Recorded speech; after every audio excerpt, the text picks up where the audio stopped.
All right, the Reds. Welcome to Talking Reds Live with me, Gareth Roberts, and him, Craig Hannan, and we're going to talk about the Mighties. The Mighties playing Fulham this weekend, and everyone seems to think, looking around this morning, that, it's absolutely nailed on that Liverpool win this one. And I know we shouldn't talk in those terms, should we, Craig? But, literally Fulham are 17-2 to win. That is big odds. That is big odds. I don't know about you as well. I haven't been at all impressed by Fulham.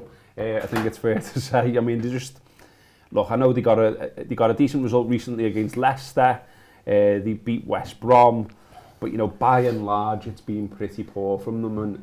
And this might be harsh. I was thinking about this when I was just coming in. Then the manager, I'm just not having him. And I just think, if you're a leader of anything, you're leader of a football club, a manager, whatever you are, you've got to have that charisma. Yeah, charisma, gravitas. The thing that they all buy into, when he's talking, you can sort of hear his vision. You can sort of there's something that even if you aren't getting the results, there's something you can sort of hold on to and think, I'm behind this fella. And I know exactly what you mean. Any sort of interviews with Scott Parker are a bit like, wake me up when it's over. I think if he's like that, in a media interview, what's he like in the changing rooms would be my thing. He might put on that persona, and he might be different with the players. Like, managers are all liars fundamentally. That's why I think, whether it's in press conferences, whether it's when they're talking to the media, most of the time they're putting on something. There's a reason behind everything.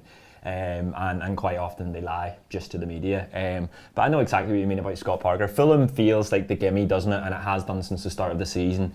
They've looked better recently. The first few games of the season, they were dire. They were awful. But they were unlucky at West Ham as well. That penalty, did you see the penalty? Yeah. Absolutely wild. They put up a decent fight against the Blues as well. And I think they got beat 3-2 in that game, so it was closer. Obviously the win against Leicester a couple of weeks ago, but Man City sort of made it look pretty easy, and it was 2-0. It was 2-0 early, and we're hoping from the same from the Reds, I think. Yeah, absolutely. I kind of feel now, how do you feel about Liverpool now? I kind of feel that we are sort of the other side of anything that we would ever call in a crisis, really. I know we've still got some long-term injuries, but Jurgen Klopp's just done his press conference there, and some good news again, really. It sounds like Alisson could play on Sunday. He said he's training today, and if he gets to do that, he should be fine to play. Oxlade-Chamberlain just in normal training now.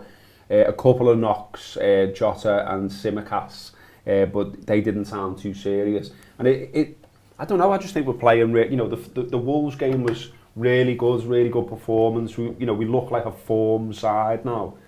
And even the other night, and look, I know it was a bit disappointing the way it went, and VAR was shit and all the rest of it.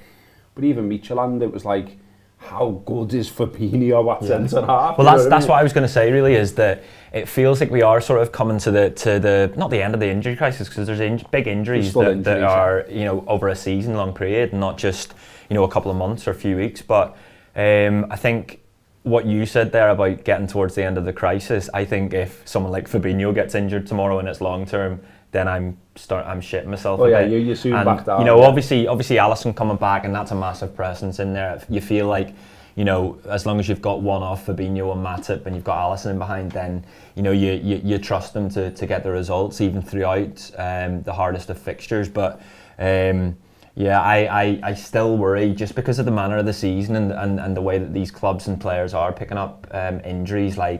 We've been so unlucky to the point of, we've talked loads about the adversity that they've had to overcome, not just from the Van Dijk injury at the beginning, mentally what that does to you, and in the manner that we didn't win at Everton and we should have, to then, from then until now, the Reds have come through it in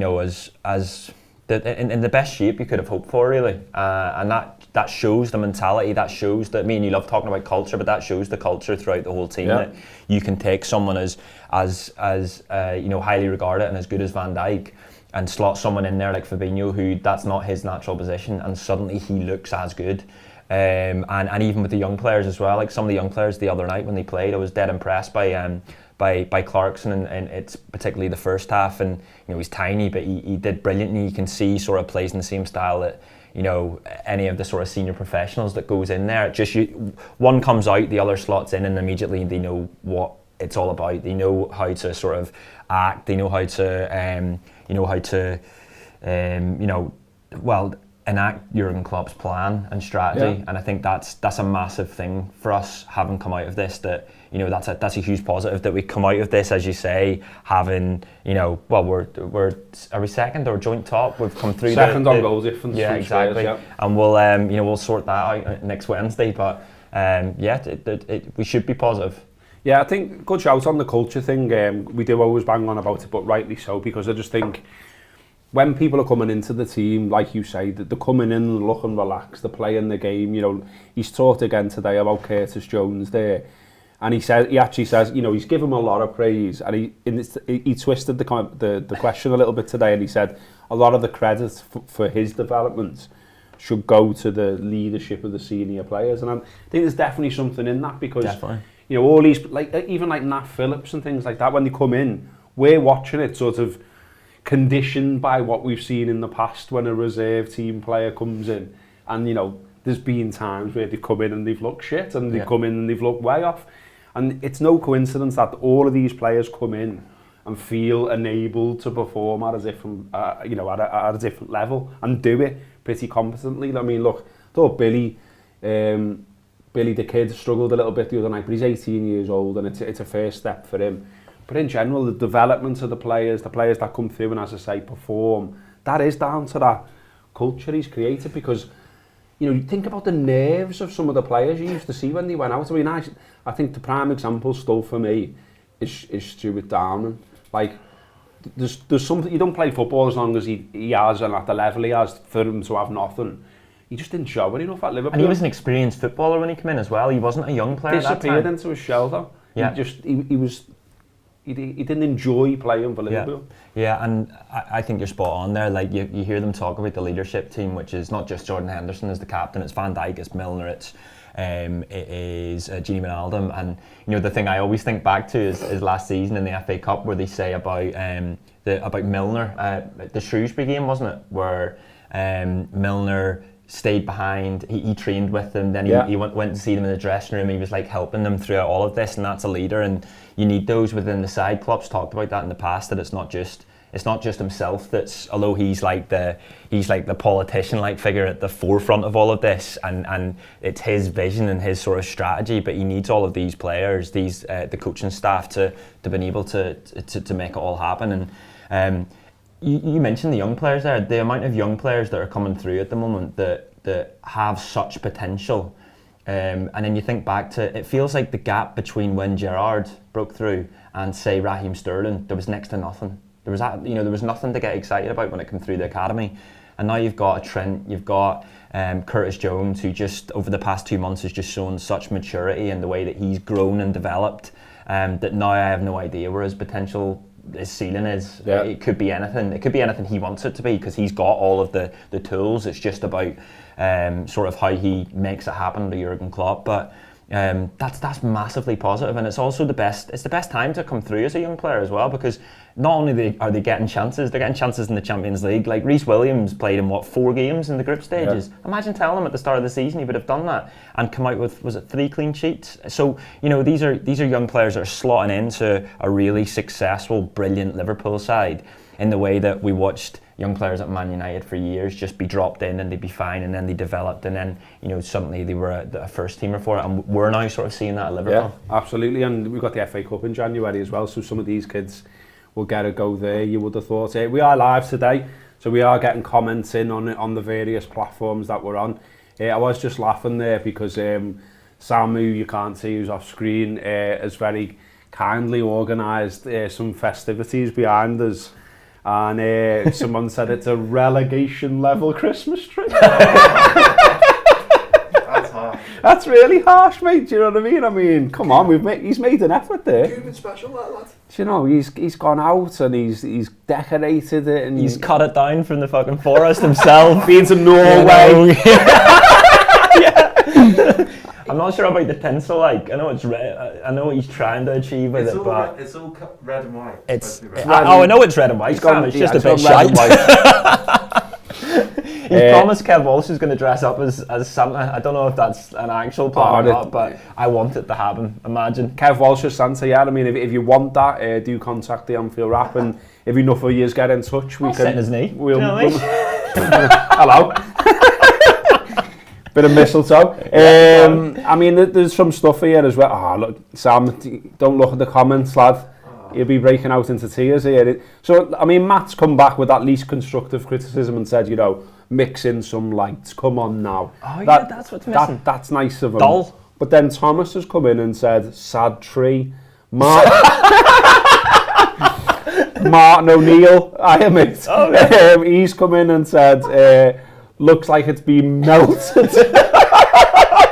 I mean, it looks worse on the video than it does on the actual IRL, do you know what I mean? It's a very sad tree, look at it. It just looks like it's frowning. Like it's almost bent over a little bit. Come on, come on, cheer up. 2020, Adam Cunningham asks Sam if you grew it in your back garden. If 2020 was a tree, it's that fucker in the corner there, isn't it? Someone wants to know if Pickford decorated the tree. Poor Sam, he's just... Okay, I mean... He's taking it as if like someone said, tell you what, this video's shite and the quality of it's shite, who the fuck's the videographer? He's taking it like that. You should see how sad he looks. You think it's a sad tree? It's a sad Sam over there. Strange question, back to the footy, a strange question or a strange thing to raise, I think, really, in the press conference. He was asked about Wijnaldum, and obviously he's been in great form. Like we always say, it's like he's, I don't want to tempt fate, but he plays almost every game, doesn't he? Someone's sort of put something out there, any worry about, as his contract starts to run down, about his performances, and he's just gone like, never in doubt about the character of Gini. It's funny that though, isn't it? I mean, I totally agree with that. I'm actually thinking of writing something about Gini because I was thinking like, the way you like project onto a player that you don't actually know. Do you know what I mean? Let's be honest. We know what he's like at footy, but we've no idea what he's like as a bloke. But I just always look at him and think, he's fucking sound. Yeah. I just know he's sound. Yeah. He's sound. Like, it'd be boss to work with Gini, wouldn't it? And he's just said, never in doubt. But when he came from Newcastle, loads of their fans were saying, like, he's got no heart, he's got no bottle, he'll be no good for you. And I was a little bit worried because I always do sort of take on board what fans say because, they're watching them week in, week out. And we've never seen anything that would suggest that about Gini, have we? No, not at all. Like I mentioned the leadership team there, and everyone thinks about Milner, they think about Henderson and Van Dijk, and Gini's never mentioned in that, but he's one of the four, and the players voted for him as well. So it's not just what he has done on the pitch, which on the pitch he's, he will be a Liverpool legend, scored 3 goals in European Cup semi-finals, and done so much else for the team. But I think Gini's a funny one in that, like I'm really worried. I think we are going to lose him. I think it would have been sorted by now. It feels very Emre Can now. It feels in the way that he kept getting asked about it, and it was we'd like to keep him, whatever, and then he's going. And those are two sort of contrasting. I'll have contrasting feelings on those two because Emre Can goes and I just shrugged my shoulders and a bit, it's annoying that we weren't able to sell him and make 15 million. But we'll massively miss Gini. I'm sure he's played more than anyone else. And you see you see and hear people talking about after he scores the goal the other night, it's like, oh, we need to keep Gini. And I'm thinking, it can't have just taken him to score that goal for everyone to go, oh, here we need to keep Gini, because he's been so important throughout his whole time at Liverpool. He's obviously an important member of the first team squad in the background as well. And at the moment, he might be our player of the year. He might be the best player that Liverpool have had this season so far.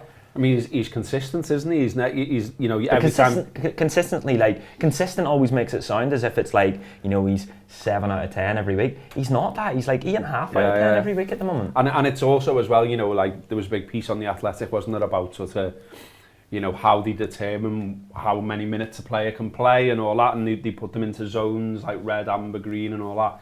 Like, Gini just plays all the time, and it's like, what's going on with him? Like, do you know what I mean? He's one of the, he's one of the older players in the squad as well, and he's just always there. Managers always relying on him, and like you say, I do think that Klopp obviously loves him. I mean, it just, you look at the sort of appearance record across the seasons he's been here, always in the team, always playing big games. He always picks Gini, etc., etc., etc. Apart from Barcelona when he unleashed angry Gini onto the pitch. And I love that. It was great. I loved hearing about that afterwards. He literally says he's like, I was fuming. And so you would be, because he's been a huge part of what Liverpool have achieved, as I said, over the past 4 or 5 years. Just what you said about him being sound, about 3 or 4 years ago, we got to do this. it was a thing LSC TV were doing where they surprised a fan who was a TAW subscriber, and so they asked us to sort of come along. It was in the 12th man. And so we got to spend like sort of half an hour in Gini's presence, just sat round the table having a pint. He wasn't having a pint, but he was everything that you'd hope for in terms of what he was like, the way he sort of spoke to us all. You know, you just couldn't have loved him anymore. Really, that big smile as well. So you know that is massively important. Obviously, we've seen that with Klopp's scouting and bringing new fellas in. He doesn't bring in dickheads. He only and you talked about Curtis Jones and about how they sort of rarely big him up, and I think that's part of that, is that they want to sort of, they don't want him to be this ego. They want him to sort of channel the confidence that he's got in himself. Even with that though, they've took the piss out of that, and he's took the piss out of that himself, haven't he? When they did that advert, you know, and he's watching his own goal. Do you know what I mean? And it was great that, because I think everyone knows that he's a bit cocky, stroke arrogant, nothing wrong with that. But you know, to be able to, you know, act basically and take the piss out of himself, you know, that was great. I mean, I think we've mentioned it before, but when we were fortunate enough to go and interview Henderson last season, and, you know, we're setting up and everything, and the news came through while we were there that Curtis had taken the 17 shirt, and as soon as we seen it, me and Neil were like, oh, and Henderson was like, well, what's up here, like, and Henderson goes, he said that he's taken 17 because it's something to do with his family, and I was like, he's had you off there. Bollocks. I was like, it's Gerrard's old shit, and straight away Henderson went, oh, fuck it. Which I love, and that's, you know, that confidence is what has got Curtis to this stage, and what makes Curtis the sort of player he is, that he has the verging on arrogance against Everton from 25 yards out to turn it and ping it top corner. That is, you know, that's because of that belief in himself. It's just like I said, and like you've mentioned, that, you know, you just need to make sure that it doesn't, that he channels it in a right way that means it's, you know, that everything works for him in terms of his progression, but also it works for the football team that he's playing in, because at the end of the day, that's the main thing, isn't it? I just fucking love him. I love the cockiness. Like, remember, we were in America, I remember, and he was walking through the mix zone, and he just like the way he's like strutting through, and then but he'd never played for Liverpool at that stage, and then he turned around to all the American journalists like, anyone want to chat then, or something like that, and it was brilliant. It was really funny. But yeah, what a fella. And Gini, what a fella. Yeah, I mean, I do think he's going to go, and I do think as well that, you know, it may well be one of those things where, like, there isn't a big inquest, or there shouldn't really be a big there will be, of course there will be, and that was daft of me to say, there will be, because that's the world we live in. But what I'm saying here, this might be driven by, like, his family, by him thinking about his future, by him thinking about what he's doing in the rest of his life, and, like, we as fans, I think, take it a little bit to heart and go, you know, how couldn't you possibly leave Liverpool Football Club? But it's because potentially someone's putting a bigger deal on the table, you know, with a big signing on fee, big wages, all the rest of it, longer deal as well, you know. He's rumoured to want sort of like 4 years, I think, at least. I mean, you watch him playing every game at the moment and you think, well, he's 29, but you could see him still doing that in 3 or 4. Or whether it's they look at it the other way and think, well, you know, we've used him so much that over the next 2 years you will see a drop off. But I think you're right. If he goes at the end of the season, I just hope there's fans, you know, there's fans back in the stadium to be able to give them the send off that he deserves, because he leaves a Liverpool legend, and when he signed, he was a signing that we were all a bit unsure about, as you mentioned earlier. I'm sure he's tuning in. So the dead nice Al fella who works in the post office on Sefton Street in Liverpool, well in, mate, when I keep going in with like 6 sacks full of merch that needs sending out, and he's like, no, it's what we're here for, mate. Dead sound. Yeah. But also on that, we've got loads and loads of merch available for your last minute prezzies and all that. So we've got cups, which we're using, of course. We've got t-shirts, we've got subscriptions, as well as 3, 6 and 12 months? 3, 6, 12 for the top premium, so it gets them everything. Gibbo has to like manually put them through, so whenever an order comes through, he goes on, does it, and then sends the details digitally. And he's told us that he'll be doing that right up until Christmas morning. So anyone that comes in on Christmas Eve night and thinks, shit, I haven't bought me half fella then. Get a TOS subscription. Gibbo will do it on box it Christmas off, and morning. then you just print that out and go, here you go, Dad. Sound. And it looks like you put loads of thought into it when really you didn't because you were getting bladdered. Got Oh, yeah, these you as got well. hats These as are well. these are new. These have gone down really well. Actually, I saw a fella in town wearing it, which was nice. Oh, aye. There you go. I mean, it's cold and that, isn't it? It So is. hats are sound. That's been our marketing messaging on the Twitter, by the way. Cold in it. Oh, seen Sold that. loads. Seen that. Cold in it. One and a half. Yeah. Adam McConkey. Good name, mate. Says, are you selling the tree? Are we selling the tree, Sam? No, it's here to stay and it's going to come back next Christmas. Oh, no. It's here to stay and is coming back next Christmas, Sam said there. It looks, Lynch Wayne says, it looks like the Christmas tree was stolen from Goodison. It's a sad state, a bit like their lot. Oh, do you know what? Right, this has gone out live, hasn't it? Yeah. Yeah. That if there's a blue watching that, they'll end up tweeting that, and there'll be a whole big rumour that starts saying that Taw have stolen the tree from Goodison, won't they? You know what they're like. Bunny's Christmas tree. We didn't. Koeman's Christmas Sam tree, grew yeah. it in his garden, cut it down himself. Is there anything else we're meant to be mentioning? I can't remember. It's live this, so you know we're just doing it all on the hoof. Someone's just put. There's a lot of love for your hat, lad. You into it? Yeah, loads of people are saying. You know they're what? into it. Like, it's a new lockdown purchase hat. It's just good. You don't have to do your hair. I love how you come in trackies as well. Like, it's you sort of saw the change in us that like trackies and hats these days. Yeah, it's just I don't really like. What's the point? I know. This is what I'm excited to see. I put jeans on this morning. And was like, this is shit. They're crap. This is rubbish. They're not comfy. Who's thought these up? Your balls aren't comfy in jeans. And it's absolutely sound in trackies, so you know what I mean? Release the fellas. Release the fellas. Oh dear. But yeah, the if we ever sell trackies, I know what I'm doing on the tweet anyway. Release the fellas.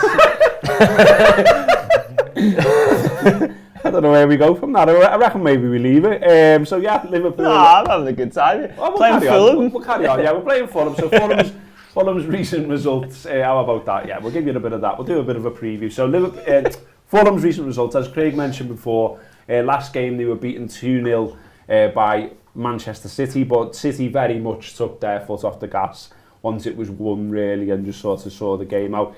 They beat Leicester at Leicester, which was a good result, a bit of a an unexpected one. They were beaten 3-2 at home by Everton, and they're shit. They were beaten 1-0 by West Ham, and they're not great either. And they beat West Brom 2-0. What do you think the team will be? Someone said in the comments, I meant to ask you this because I know what your answer's going to be. Someone said, "Oh, should we start Minamino?"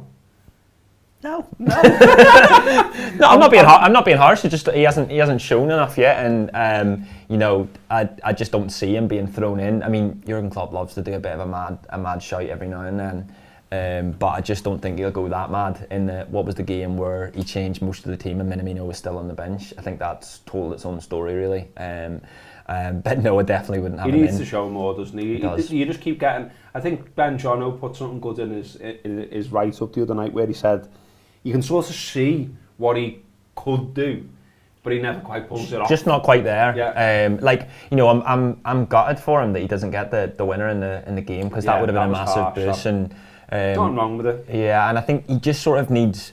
He doesn't look like he feels he belongs in this team, or that he is a Liverpool player yet. And I thought whenever he got the goal, was it a goal in the Community Shield, or he played well? It was the Community Shield, and I thought, oh, here we go, like good start to his season, but he just hasn't pushed on. And I mean, I'm not writing him off by any means, because we saw how good he was against us in the Champions League game, and he's only been here for just under a year now, so he still has time. We'll not write him off, but I'm not starting him. Who are you starting in midfield? Gini, obviously. Of course, yeah. Obs. Henderson was looking really good. Yeah, and it was fantastic to hear him as well the other night. Because on the BT coverage, for whatever reason, there was no real. I don't think they were pumping any crowd. I think there was some people in there, wasn't there? So you could hear them. But anyway, yeah, you could hear him talking everyone through the game all the way through, and I just thought, yeah, what an influence. And I actually think he's in decent nick as well, decent form, Henderson. So definitely get him in there. He's so important as well. Obviously Trent will be back in, but I think you saw how we talked about what he's like and the influence he has on the young players, but whenever Nico Williams was in there, like how often, both him and Gini, to be fair, how often they were back covering, looking after him, making it difficult for Adama Traore in the last game in the league. Like immediately Gini's over, which gives Nico Williams time.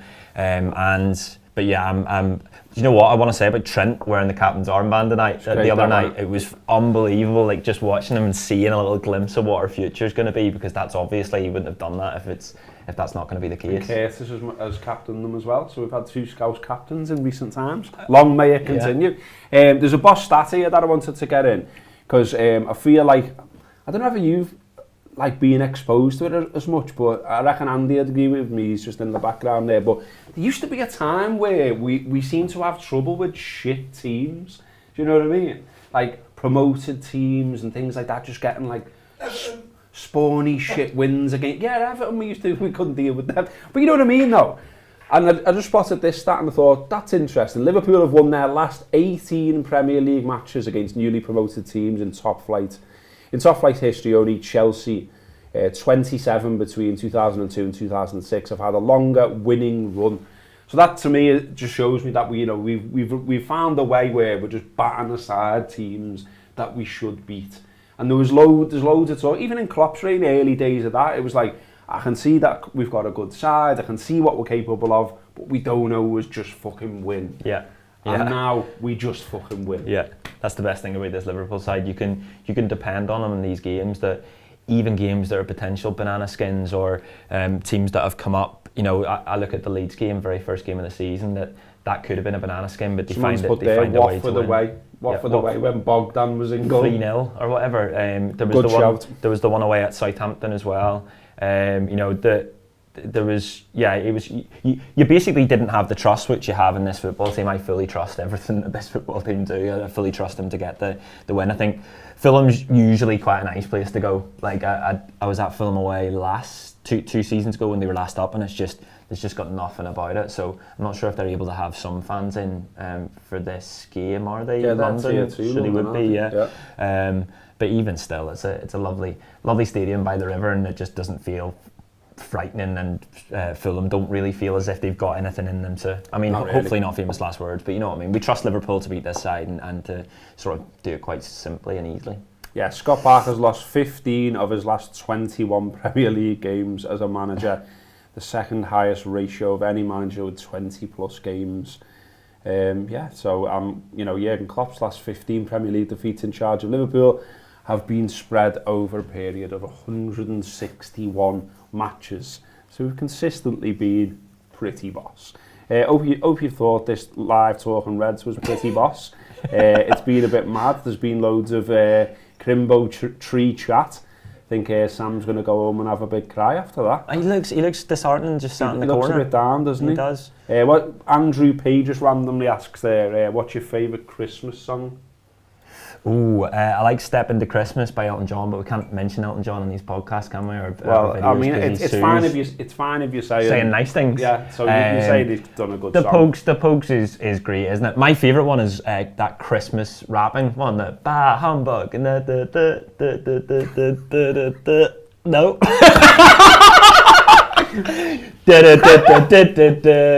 Oh yeah, you know what I'm saying? Merry Christmas. That one. Yeah. The Waitresses, that's what it's called. I mean, the string that we can see is a couple of few seconds behind, and I'm watching myself try and sing this to you, which is fucking weird. It's like Inception. We've got what's yours? Go on. I can never remember the name of it, but it's like an indie song. I don't like any of the tunes. I know you're it's low. Yeah. That sing it. Feel the song? No. Wish I hadn't now, to be honest, guys. Talking Reds needs a new theme. Get Craig to hum it. Do you know what I was trying to do during lockdown? Do you know Shazam, the app? Yeah. Yeah, I was trying to see if I sang to Shazam, it would know the song. Yeah. Lad, it's a digital signal. It's not like working the song out off the music. Well, someone needs to invent this, don't they? Imagine that, like being able to me going, oh, what's the song, and then humming it into Shazam, and then I wish we'd stopped this live stream, to be honest, about 5 minutes ago. Finished it on Fulham. Do you know what I mean? Or maybe finished it 15 minutes ago, to be honest. Someone wants to keep a live show on a Friday, just probably because of mad shit like this. But I think we're going to leave it. But yeah, as ever, there will be loads of stuff on the Anfield Wrap around the Fulham game, before, during and after. So follow us on all of our socials. We are on every platform that you could possibly think of. We will, of course, be previewing that game in the other room right now. They are recording the Team Talk podcast, reacting to Jurgen's press conference today. So if you subscribe, you can listen to that. And of course, there will be a post-match show, a post-match video, and there will be writing on the website and stuff on social and all of that. So read it all, watch it all, listen to it all. Enjoy the Reds being boss. And hopefully, as we all expect, we'll twat Fulham. Up the Reds.